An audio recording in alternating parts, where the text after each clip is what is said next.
Hello there, welcome to this video. It's another drum video. I did one last week and everyone seemed to really like it. And so I am going to be doing more of these because they're so much fun for me to do as well, because I get to play this lovely instrument here. But it's not an instrument, is it? The drums is not an instrument, is it? You're saying it's not an instrument, and you're right. It's a collection of instruments. If you learn the trumpet or you learn the clarinet, you're having to learn one instrument. But if you learn the drums, you have to learn a number of instruments and learn to play them all at the same time. It's a little bit like playing the recorder and the piano with your feet.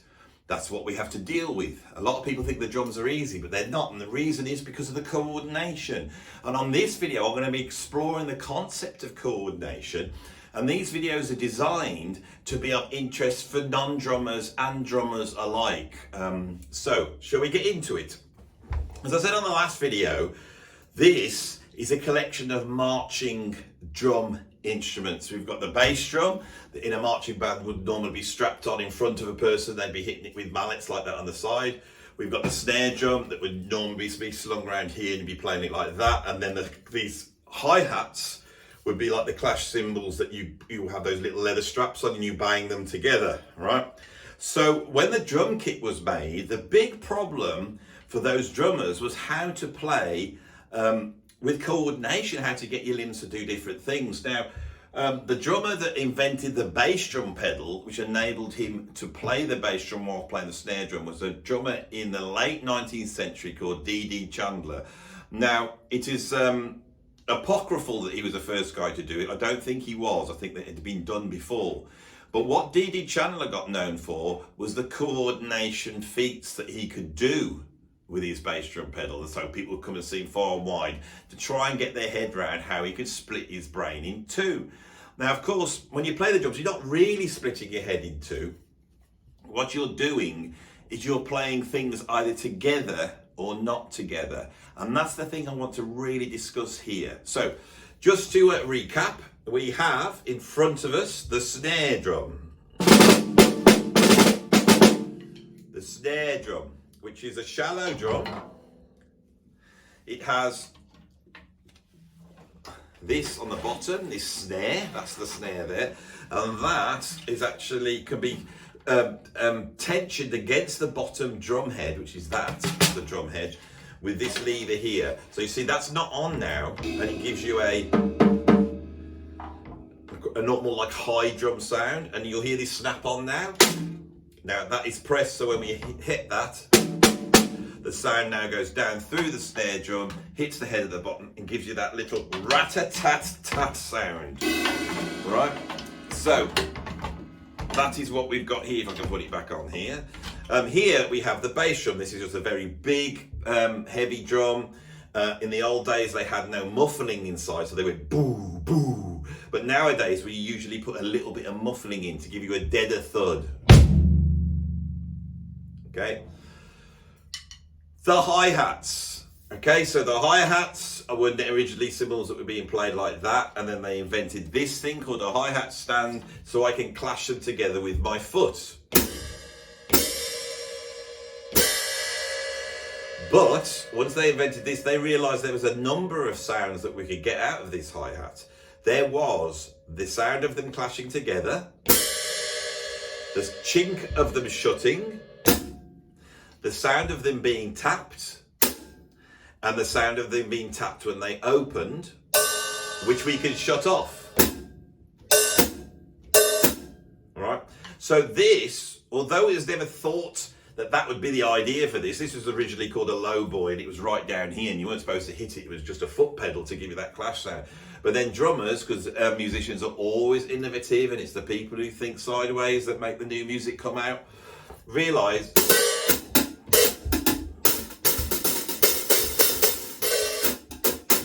right, you see, there's all these different sounds that you can get out of that. Here with the snare drum, there's a number of different sounds we can get. Obviously, as I said, snares off, snares on, and we can get a rim click, right? And we can get a rim shot, which is going to knock the microphone out. I was very well in the last video. Every time I hit anything really hard, the microphone responded, and it took a while for it to turn back up. So when I finish playing, I might sort of just stare at you until the microphone comes back on this time, but I'll try and be entertaining. So shall we try that out, shall we? So I'm going to give you a rim shot, which is just basically a really loud snare drum sound. Now what happened is I missed my rim shot. A rim shot is where you hit the snare drum, the head, and the side at the same time. There we go.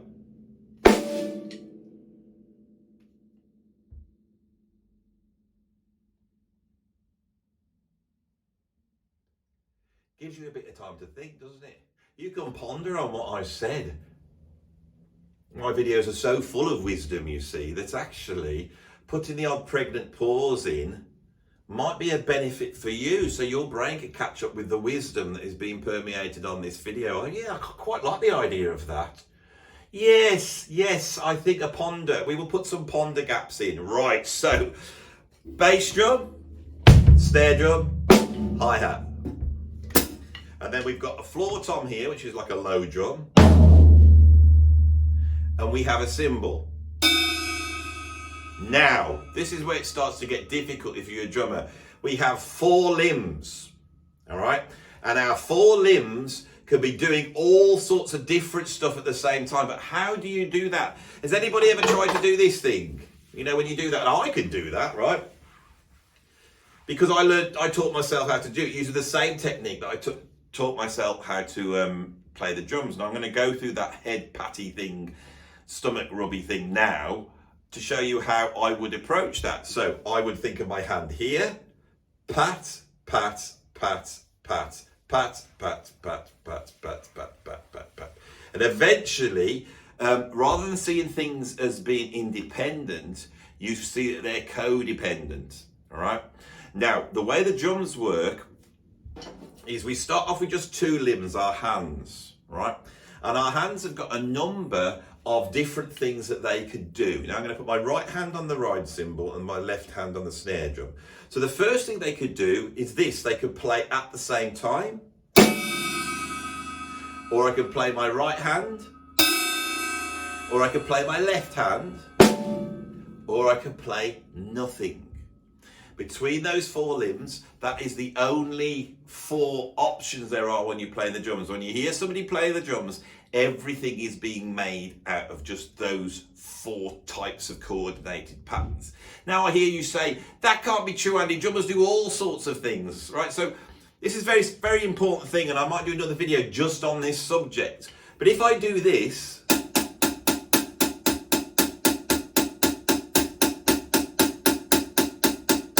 this is not the most exciting thing, but I can do exactly the same thing, but not exactly, but I could do the same similar technical thing in terms of hitting the drums, and I could make it sound more interesting because I could do this.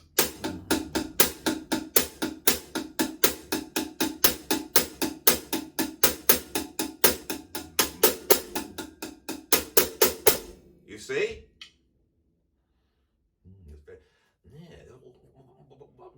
What's that, Andy? What are you doing there? What I'm doing there is I'm playing dynamically.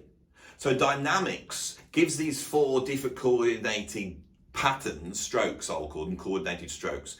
It gives them a much wider colour. And that's something to remember on the drums is dynamics is what makes things sound different. And the other thing that makes things sound different is what you hit. These are all the options you have when you play the drums, okay? So, when you play the drums, you could play 1 hit, 2 hits, 3 hits, 4 hits. Now, there's an old story about Miles Davis. Do I need to ponder? Well, you're pondering now, aren't you? There's a story about Miles Davis when a member of his band was playing and he turned around and said, Miles, I'm not too sure of the tempo. And Miles says, do you want me to count it off? That's my Miles Davis impersonation. And he went, yeah, if you could. And then Miles did this. Okay.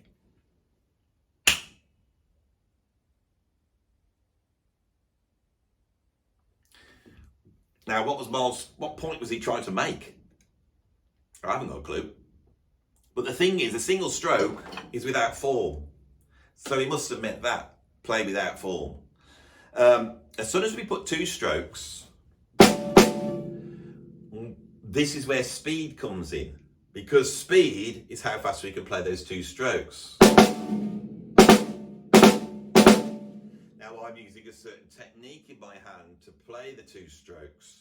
Right, I'm pushing down into the drum to make the stick bounce up, and then I'm grabbing it and pulling it back up. That's called a double stroke. A double stroke. Now I can play a triple stroke exactly the same way.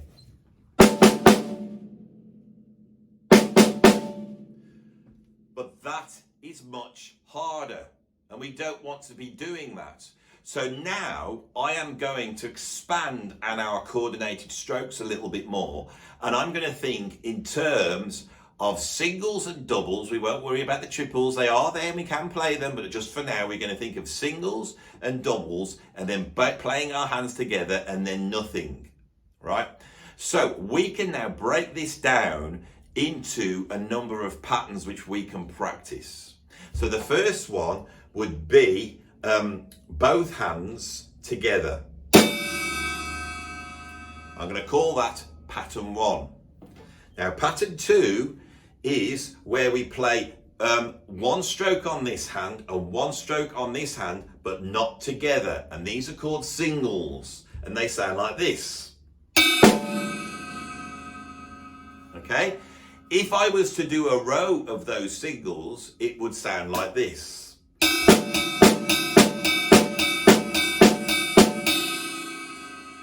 That is called a single roll, or a single stroke roll if you're playing them very fast. Now, singles have to be studied. They're a whole world, and later on in these videos, if people find this interesting, I can go into how to study those singles. But we haven't finished. We could do doubles, couldn't we? So a double would be like this: a double with the right hand, and then a double with the left hand. And that would sound like this. The pattern or the stroke would be like this.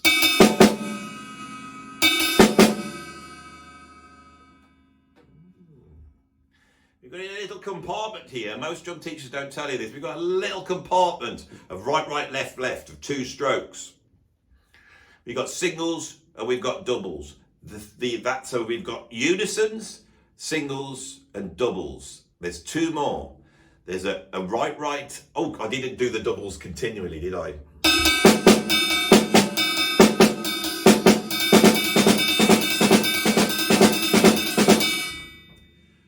Double stroke roll. Can you hear me? Double stroke roll. I don't want to ponder there. I want to keep going. I'll save some of the ponderings when I really hit the drums hard. Oh, any other YouTuber would edit out the bits where the mic doesn't work, because the drum sounds quite nice on this camera. I quite like it, right? And it keeps it live and real. But I'm trying to utilize that for vague comedy purposes on this video. I hope you appreciate that I am doing that, right? So the next one would be a double here and a single here. And the coordinated stroke would be like this.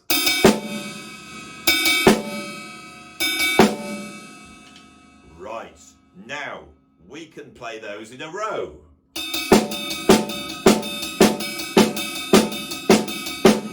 Now, in music, when things are made out of 2s and 4s and 8s and 16s, we call that simple time. It's not simpler, it's just simpler in terms of the numbers. When we play things made out of 3s or 6s, we call that compound time. So for me, I have in my head unison strokes, then I have simple strokes, which would be singles, and I have doubles. Then I have compound stickings. Now, stickings is the name for this. I'm going to call them on here coordinated strokes. So we could call these compound coordinated strokes, right? I'm only coming up with these terms so we can talk and you can listen. So you hope you're listening, and I'll be doing some pondering in a minute. Right, so we have another compound coordinated stroke, and that's the other way around, where we're going right and then left.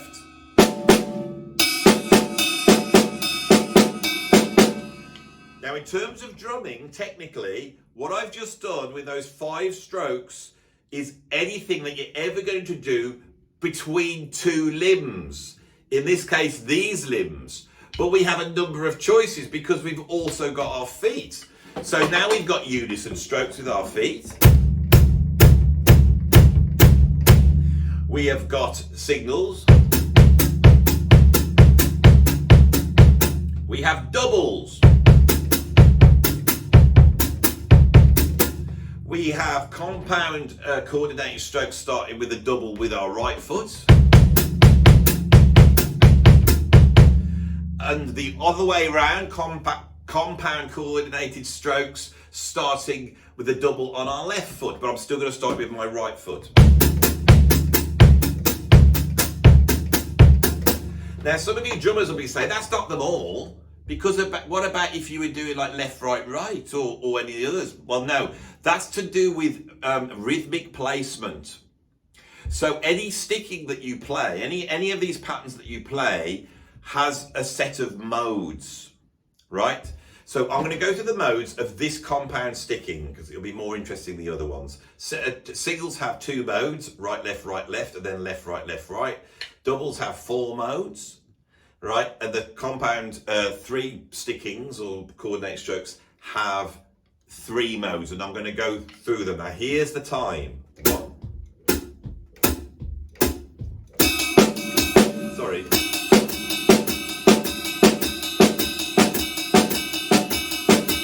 So that's it's played normally, but I can go. Now that's rhythmical placement. It's actually not a different pattern technically. And then there's the last one.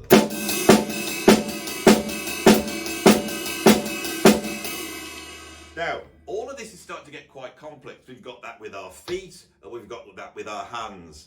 But we've also got it between our hands and feet. If I take my right hand limb and my right foot, we have unisons. We have singles. Doubles, and then those compound stickings.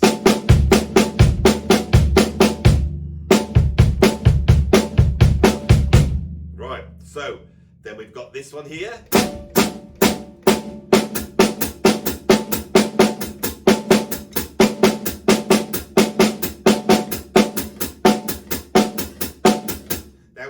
Towards now is a total concept of how to develop coordination. We're now running everything we're playing here except for the union strokes are what are called linear. And the linear pattern is where you are playing 2 things not at the same time. So you never play anything at the same time, right? So and I'm going to do a whole one of these on linear at some point. Let's get into coordination. So how would we get into coordination, right? Now, my concept for coordination is to start with these stickings between 2 limbs, and then with limbs that are left over to try and develop some sort of coordination, right? So let's start in the deep end, right? I'm going to start with the foot pattern here of doubles. And for the rest of this lesson, we're going to work around that pattern, all right? So there's a number of things we could do. First off, we could say, I wonder if I could just hit a unison stroke on the beginning. So we're going right, left. And so we're going to put the unison stroke between our right cymbal and our snare drum at the beginning of the right. So it will be right, left. Now, if we isolate what is happening at that point, when I hit the right and the left together in the hands, I can now look at it and go, I'm hitting this. Then the bass drum. Then the hi-hat. Then the hi-hat. So we've got a certain vocabulary we are developing on the drums, and now we're trying to move those together. And believe it or not, if you were just to slowly do this, and you need to do it at brain speed. Brain speed is where you can say it. So we need a name for these 3 things together. So I'll call it 3 things together. So 3 things together is this. So you say out loud, 3 things together, 3 things together. Right, left. 3 things together, right, left. 3 things together, right, left. now we're looking at the codependence. We're looking at the word for it is interdependence, of how these things relate to each other. Now I could then look at the next one. I'm going to put this union stroke on the next one. So that would be right, 3 fingers together, left, left.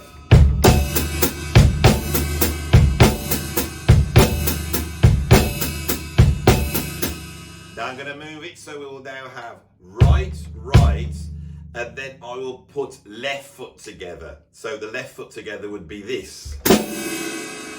So we're going to go.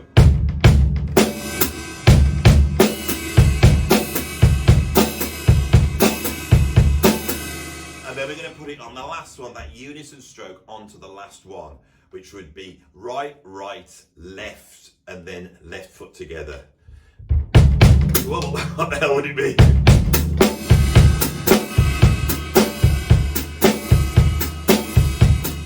Now, if you were to put that into your practice routine and start to work like that, eventually you would be starting to access those 4 coordinated patterns whenever you want. And then you can start to mix them up. And what you would do is slowly start to make them more complex. So I'm going to do that foot pattern, and then I'm going to start adding those unison strokes between here in more complex ways.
Yes.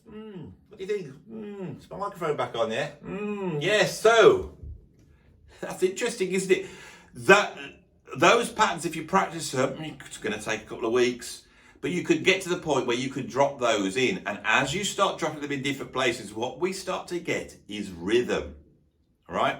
Now we can go a bit of a stage further, can't we? Because we have also got the pattern that we play with our feet.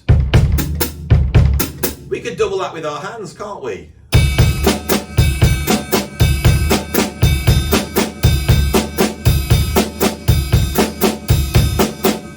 Right, now this is the second stage of working on coordination, the second chapter, a little bit harder.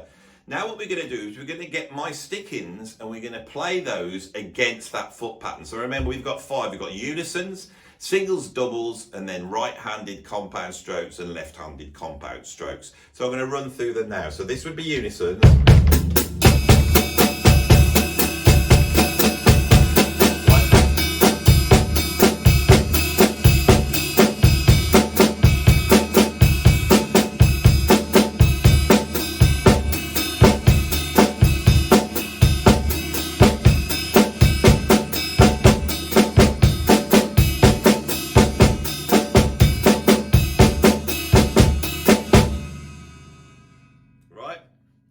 So that's the next stage of coordination. I'm now going to go up to the third stage of coordination. Starts to get a little bit trickier now. What we're going to do is I'm going to start mixing those stickings and moving them around the kit over the top of that pattern. And also I haven't utilised the other stroke that we haven't practiced, which is playing nothing. There will be gaps and you have to put the gaps in. So let's see what we get now.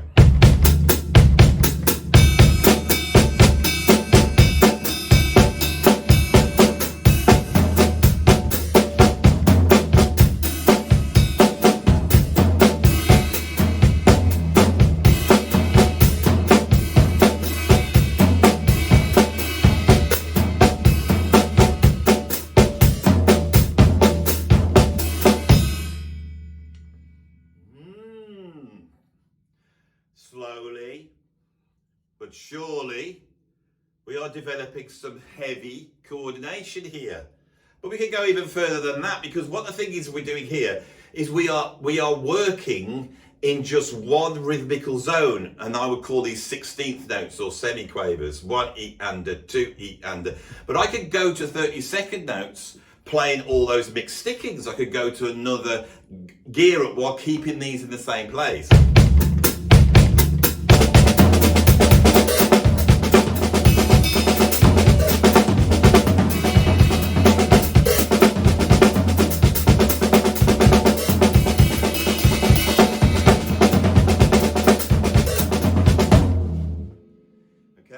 But we've got other rhythmical gears, haven't we? We've got triplets. What? Triplets, I hear you ask? Triplets? Yes. So triplets over this would sound like this.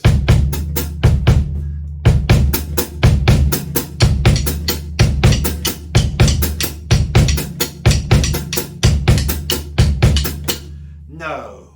Yes. Another level of coordination with just these 4 patterns or 5 patterns, or however many I said there were. So I'm now going to do those triplets, and I'll do the stickings.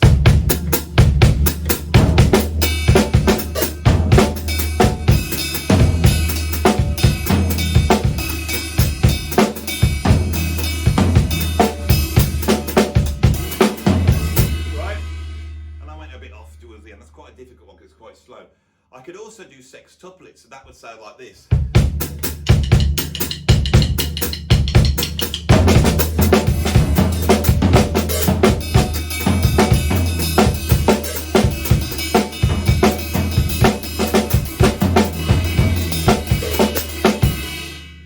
Let's take the speed up and start to mess with all these different parameters now.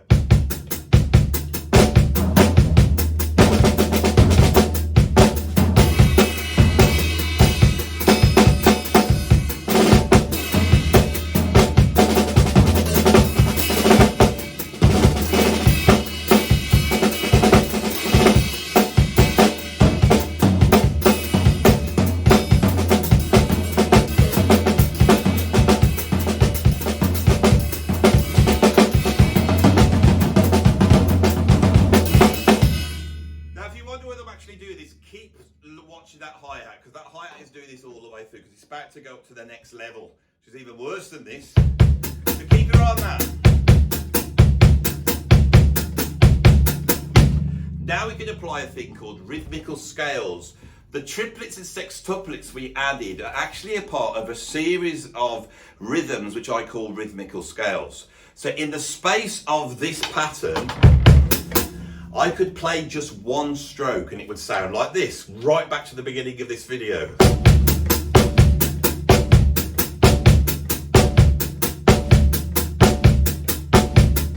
In the space of that stroke, I could play 2 notes.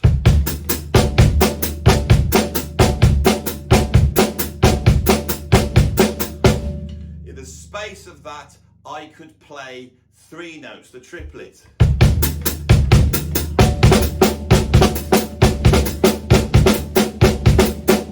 I can now play 4 in the space of this pattern. This pattern's made out of 4, so this would be 4 over 4. The first was 1 over 4, the second was 2 over 4, the next was 3 over 4, and the next one was 4 over 4. So let's play 4 over 4.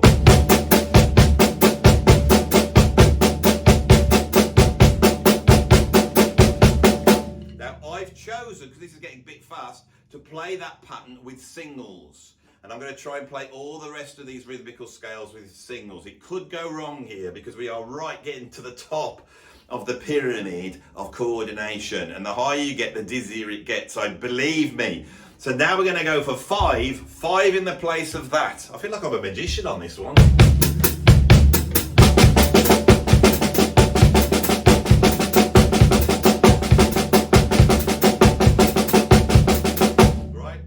Accenting where the downbeat is so you can see how the 5 fits, so you can count it.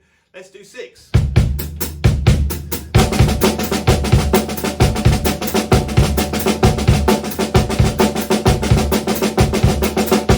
Lovely. Let's do 7.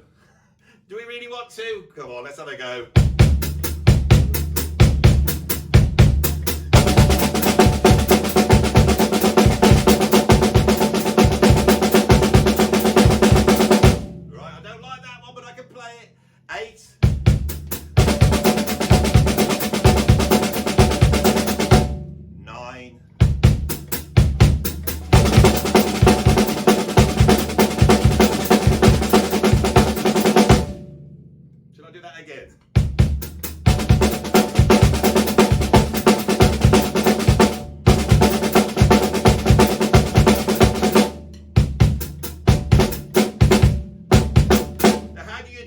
going to tell you the trick I'm trying to do. We take a triplet, which is,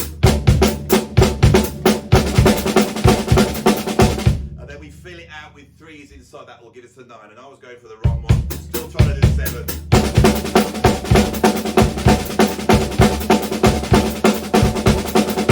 I'm getting high and I'm getting dizzy.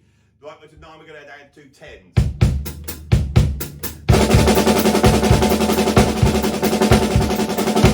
Right, now we're at the top of the pyramid. And I cocked up there, you see, which hasn't given me complete confidence. For the right at the top, which is what I'm about to do now, is I'm going to take exactly the same pattern with my hands, the right, left, the right, left with my feet, and I'm going to try and take that up the rhythmical scales. Yes, I can hear you gasping. Because I know, as you know, this is probably going to go wrong, but I will try my best. If it goes slightly wrong, I'll try and cover it up, and this will be so insane and chaotic that you won't know whether it's right or wrong anyway, so it doesn't really matter. But let's have a go, shall we? Right, I am not one of those YouTubers that does it 150 times, and when I get it had to fluke it, then I cut that one out and put it up for my ego. I don't care about my ego. All I care is imparting knowledge to you guys. That's all I care about. I'm very moral in that way. But Andy, what you're doing now is you're stalling for 2 reasons. One, because you're worried about the camera volume going down, so you're talking rubbish. And also, you don't want to do this, do you? No, I don't. Let's have a go.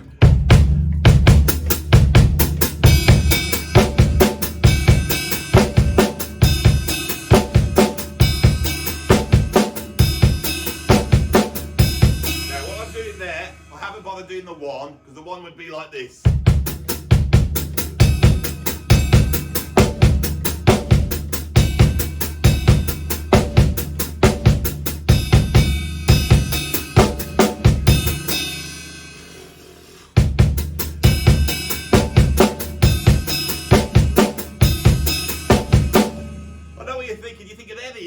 How are you going to play like 7 across the top of that? You're not going to be able to do it, Andy. You're not going to be able to do it. Well, shall we try? I will now start, and I will do it all in one go without stopping, because that makes it even harder. And I will start with the 2s, and I'll do 3s, 4s, 5, 6, 7, 8, 9, 10. Right? Let's see if this works. Right. You know, there's a chance I might not be able to do it, and you know I'm going to keep it on if it doesn't work. Right? Let's have a go.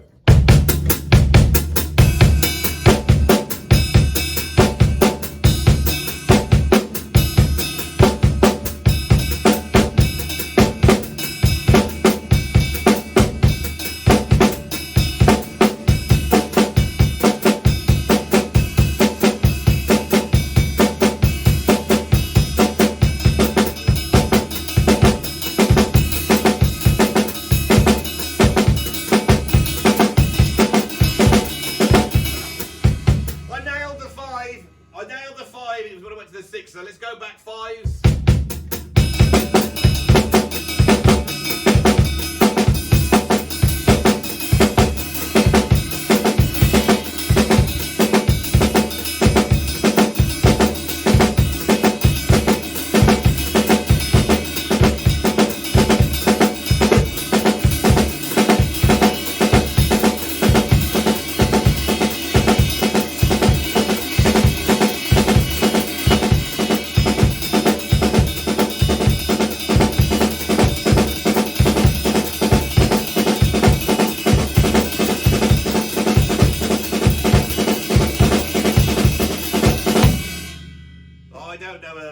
You know, it sounded a bit chaotic. It was a bit fast when I got up there. It was a bit fast.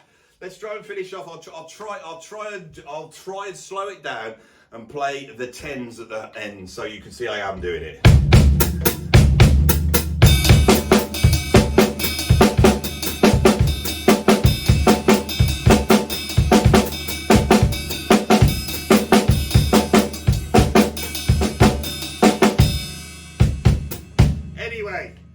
I'm at the limit of what I could do.